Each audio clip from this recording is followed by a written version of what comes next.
세상 사랑하사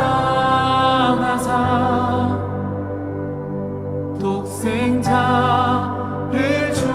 주셔서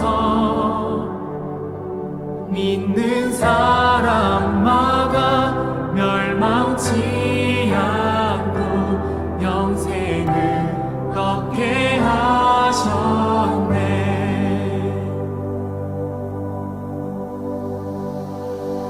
십자가 의지하니 주님만 의지하니 날 찾은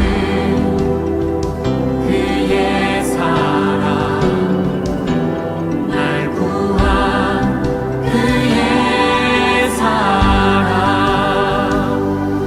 세상 사랑하사 독생자를 주셔서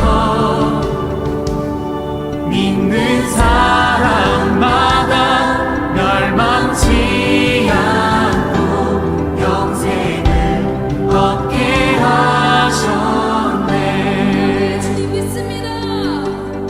주님을 기다리네. 주님을 기다리네. 주 말씀 기다리네. 주 은혜로 구원된다. 은혜로 자유하네. 세상 사랑하사 독생자를 주셔서 믿는 사람마다 멸망치 않고 영생을 얻게 하셨네.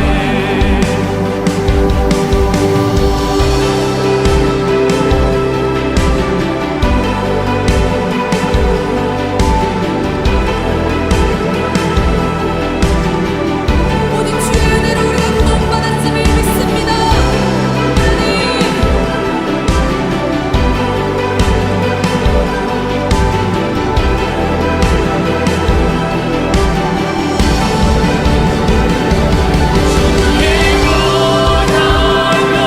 나는 자유해. 주 이름 영광 위하여 오직 주님께 모두 드리리. 그리스도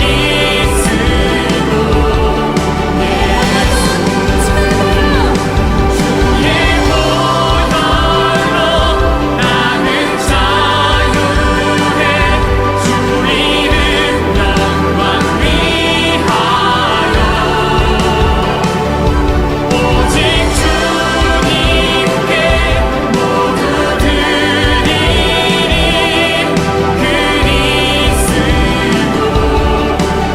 그리스도 세상 사랑하사 독생자를 주셔서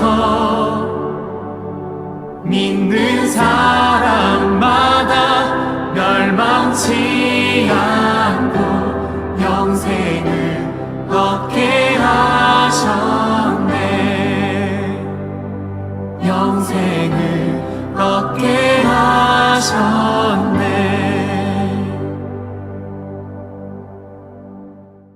오늘의 말씀을 같이 읽겠습니다. 누가복음 20장 40절부터 47절 말씀입니다. 그들은 감히 예수께 더 이상 질문을 하지 못하였다. 예수께서 그들에게 말씀하셨다. 어떻게 사람이 그리스도를 다윗의 자손이라고 하느냐? 다윗이 친히 시편에서 말하기를 주님께서 내 주께 말씀하셨다. 내가 내 원수들을 내 발 아래에 굴복시킬 때까지 너는 내 오른쪽에 앉아 있으라 하였다. 다윗이 그리스도를 주라고 불렀는데 어떻게 그가 다윗의 자손이 되겠느냐? 모든 백성이 듣고 있는 가운데 예수께서는 자기 제자들에게 말씀하셨다. 율법학자들을 조심하여라. 그들은 예복을 입고 다니기를 원하고 장터에서 인사받는 것과 회당에서 높은 자리와 잔치에서 윗자리를 좋아한다. 그들은 과부들의 가산을 삼키고 남에게 보이려고 길게 기도한다. 그들은 더 엄한 심판을 받을 것이다. 아멘. 40절을 먼저 보겠습니다. 그들은 감히 예수께 더 이상 질문을 하지 못하였다. 오늘 첫 번째 주제는요. 예수님이 악의 입을 다물게 하신다. 예수님의 말씀이 악을 굴복시키는 능력이다 입니다. 예수님은 유대 종교인들의 모든 질문에 대해 하나님의 권위와 지혜로서 완벽하게 대답을 하셨습니다. 예수님의 답변에서 꼬투리를 잡아 예수님이 거짓 선지자다, 메시아다라고 백성들 앞에서 망신을 주고 더 나아가 신성모독죄로 죽이려고 했던 그들의 계획은 물거품이 되고 말았습니다. 도리어 권세 있는 예수님의 답변과 거기에 대해 한마디도 반박을 못하는 자신들의 모습은 극명하게 대조를 보였고 도리어 망신을 당한 쪽은 자신들이었고 예수님의 권위는 반대로 더욱 높아지게 되었습니다. 아무리 악한 세력이 머리를 짜내고 걸려 넘어뜨리려고 하는 함정을 봐도 예수님을 당할 수 있는 것은 아무것도 없음을 우리는 여기서 확실하게 알 수 있습니다. 그러므로 이 악한 세상의 꾀에 속아 넘어가지 않고 또 악한 자의 교묘한 꾀를 분별하고 그것을 이길 수 있는 능력은 예수님의 말씀과 함께하는 것입니다. 시편 119편 104절에 주님의 법도로 내가 슬기로워지니 거짓된 길은 어떤 길이든지 미워합니다 라고 했는데요. 주님의 법도란 주님의 말씀입니다. 우리가 슬기로워지는 길은 우리의 머리와 경험에 있지 않습니다. 우리의 머리와 마음 자체가 죄와 욕망으로 오염되어 있기 때문에 우리의 머리와 마음으로는 아무리 깨끗하게 분간하려고 해도 할 수가 없습니다. 팔은 안으로 굽는다 라고 하는 말처럼 우리의 욕망과 바람에 따라 좋아 보이는 것을 저절로 따라가려고 하는 힘이 우리 안에 있기 때문입니다. 그러면서 그 마음을 또 그럴싸하게 포장하는데도 아주 능숙하죠. 그래서 이런 말이 있지 않습니까? 남이 하면 불륜이고 내가 하면 로맨스다. 우리 인간의 머리와 마음이 얼마나 이기적이고 자기 중심적인지를 보여주는 표현입니다. 선과 악을 구분할 수 있는 지혜는 하나님의 말씀에 있습니다. 주님의 법도로 주님의 말씀으로만 우리는 슬기로워질 수 있습니다. 다시 말씀드리지만 이 슬기는 성경 지식에 국한되어지는 것이 아닙니다. 디모데후서 3장 17절에 보면요. 성경은 하나님의 사람을 유능하게 하고 그에게 온갖 선한 일을 할 수 있게 하는 것입니다. 성경은 우리를 유능하게 합니다. 어떤 부분에서 유능하게 한다고 하죠? 온갖 것에서 유능하고 선하게 한다고 합니다. 성경의 지식만이 아니라 살림살이 하는 데도 있어서 성경은 우리를 유능하게 하고요. 아이를 양육하게 하는데도 성경은 우리를 유능하게 하고 지혜롭게 하고요. 사업을 할 때도 누구랑 동업해야 하나, 이번에 이 사업을 해야 하나 말아야 하나 이런 것들을 결정할 때도 성경은 우리를 유능하게 하고 또 선하게 합니다. 주님의 법도가 우리를 슬기롭게 해주기 때문입니다. 거짓과 참된 것을 분별할 줄을 알게 해주고 거짓된 것에서 떠날 수 있는 힘을 우리에게 주시기 때문입니다. 예수님이 사탄의 시험을 이기실 때 사용하셨던 도구와 방법이 무엇이었는지를 한번 기억하시기를 바랍니다. 무엇이었죠? 하나님의 말씀이었습니다. 사탄도 사실 하나님의 말씀을 인용해서 예수님을 시험했죠. 그런데 사탄이 인용한 하나님의 말씀은 불완전한 말씀이었습니다. 자기가 예수님을 시험하려고 자기 목적에 맞게끔 성경을 짜집기 한 일부만 떼어내서 사용한 반쪽짜리 말씀이었습니다. 그래서 아주 교묘한 시험이었습니다. 얼핏 보면 맞는 말 같고 웬만하면 쏘가는 말 할 수 있는 그런 시험이었죠. 게다가 예수님이 십자가를 굳이 안 져도 된다라고 고더기는 아주 달콤한 유혹도 있었습니다. 그런데 그런 교묘하고 또 아주 달콤한 유혹과 거짓을 이기는 비결이 무엇이었습니까? 온전한 하나님의 말씀의 사용이었습니다. 예수님도 사탄의 거짓과 시험에 대항하여 싸우실 때 사용한 무기가 온전한 하나님의 말씀이었습니다. 이 악한 유대 지도자들의 거짓을 깨부순 무기도 무엇이었죠? 올바른 하나님의 말씀의 해석이었습니다. 그러므로 우리가 이 세상에서 당하는 온갖 속임수와 유혹과 거짓과 깨어짐에 맞서 싸우려면 무엇을 가지고 싸워야 하는 것이 맞을까요? 우리의 스승이신 예수님이 하신 것을 따라하는 것이 맞지 않겠습니까? 예수님도 말씀을 가지고 분별하고 싸우셨는데 우리가 대단한 통별하고 예수님이 했던 것 말고 우리 식대로 뭔가를 할 수가 있겠습니까? 우리는 예수님이 하셨던 것을 따라해야 합니다. 예수님의 말씀, 하나님의 말씀, 그것도 온전한 하나님의 말씀이 우리를 온갖 선한 일을 할 수 있게 합니다. 아멘입니까? 아멘이어야 합니다. 시편 119, 105절을 보면요. 주님의 말씀은 내 발의 등이요 내 길의 빛입니다 라고 하죠. 우리 인생길에 얼마나 많은 똥덩어리가 지뢰밭처럼 깔려 있는지 모릅니다. 우리의 지혜의 빛은 촛불밖에 안 됩니다. 아주 조그만 방구석과 같은 곳에서는 뭔가 비추는 것 같기도 해서 우리 지혜가 뭔가 있는 것 같기도 해요. 하지만 바람이 부는 바깥에 나가면 그 촛불은 어떻게 될까요? 금방 꺼지고 맙니다. 비가 내리치는 곳에서는 불을 붙일 수조차도 없습니다. 이것이 우리의 마음과 지혜라고 하는 경험의 빛의 한계입니다. 그런데 어떻게 이것에 의지하여 이 칠흑 같은 인생 바퀴를 걸어갈 수가 있겠습니까? 온갖 곳에 교묘하게 깔아놓은 사탄의 유혹과 시험을 어떻게 분간하며 헤쳐나갈 수 있겠습니까? 우리의 빛으로는 할 수 없습니다. 오직 예수님께서 보여주셨듯이 주님의 말씀으로만 그 지뢰바퀴를 통과할 수 있습니다. 그 짙은 안개의 밤 길을 건너갈 수 있습니다. 예수님께서는 말씀으로 유대인들의 모든 간교한 계략을 박살내셨습니다. 이 세상에서 지혜 있게 모든 일에서 유능하게 대처하고 헤쳐나가며 선한 일을 하고 싶습니까? 아이를 지혜롭게 키우고 싶습니까? 사업도 유능하게 할 뿐만 아니라 선하게 하고 싶습니까? 그렇다면 예수님이 하신 것처럼 하는 것이 정답일 것입니다. 하나님의 말씀이 능력임을 우리 모두가 믿기를 바랍니다. 잠언 3장 4절 5절 말씀, 너는 마음을 다하여 여호와를 신뢰하고 내 명철을 의지하지 말라. 너는 범사의 그를 인정하라. 그리하면 내 길을 지도하시리라. 범사의 그를 인정하라.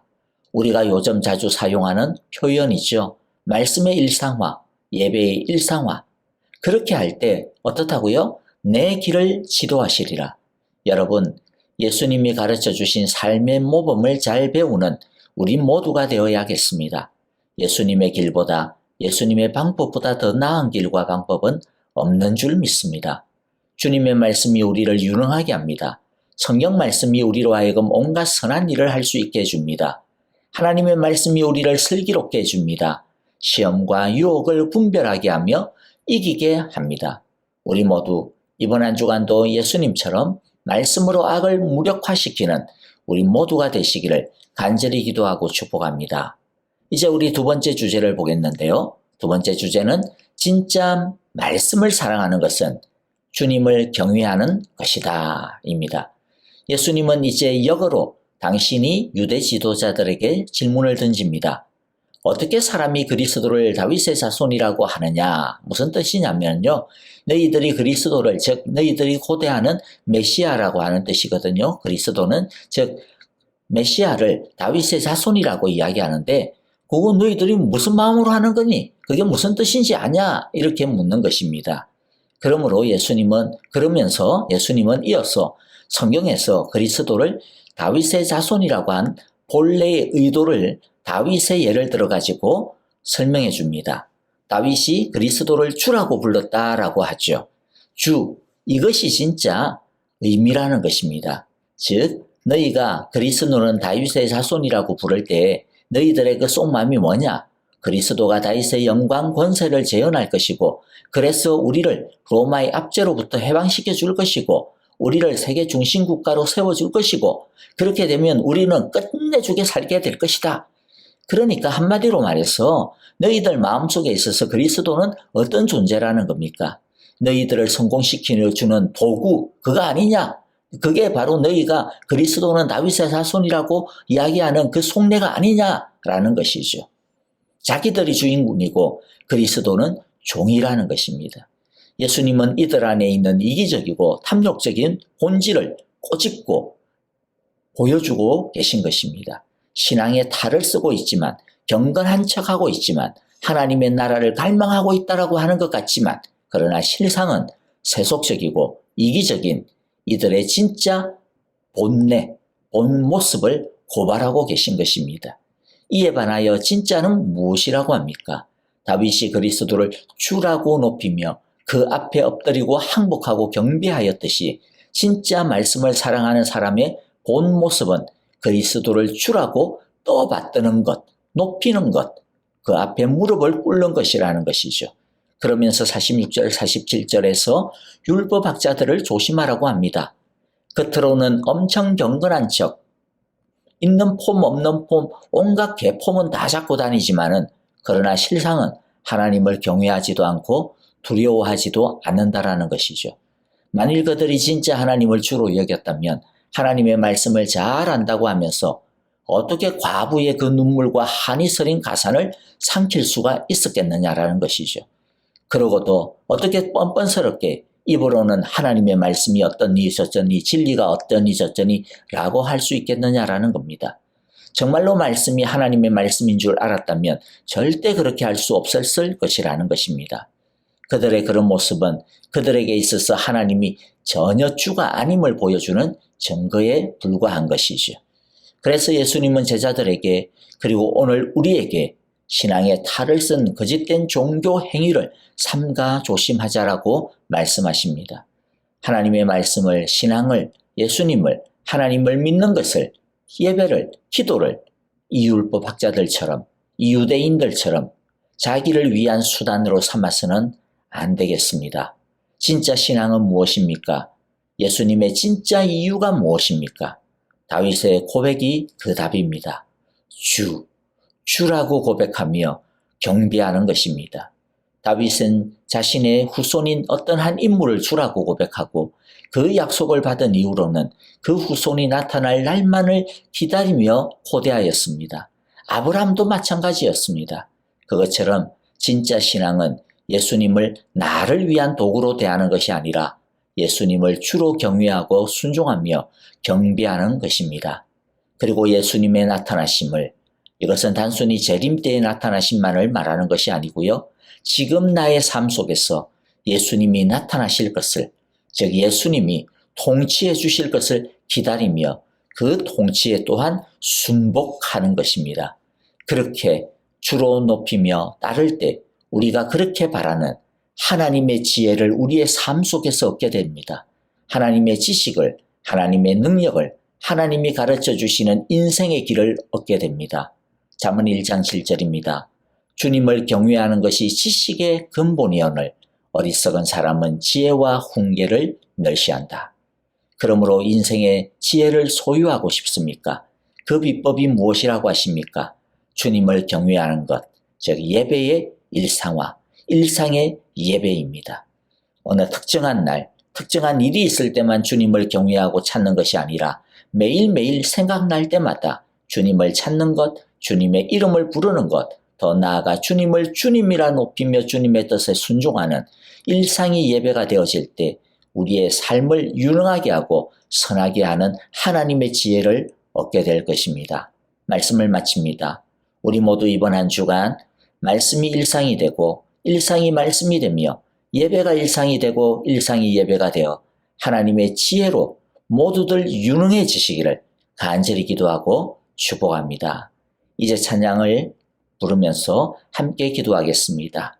여러분, 이번 한 주간도 주의 말씀 안에서 승리하는 한 주간 되시기를 주님의 이름으로 축복합니다. 다 함께 찬양합니다.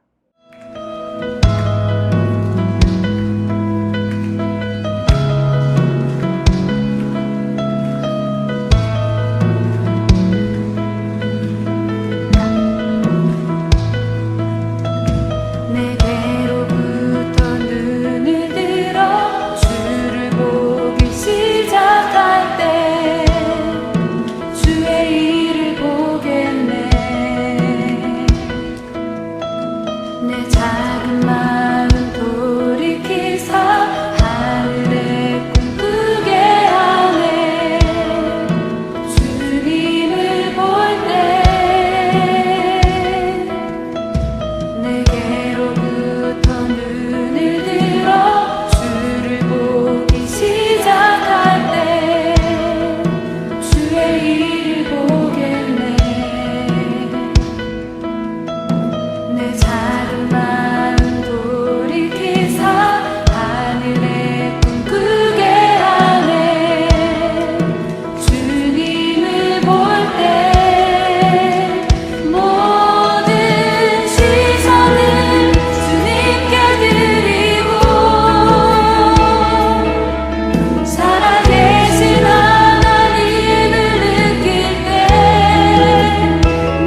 감사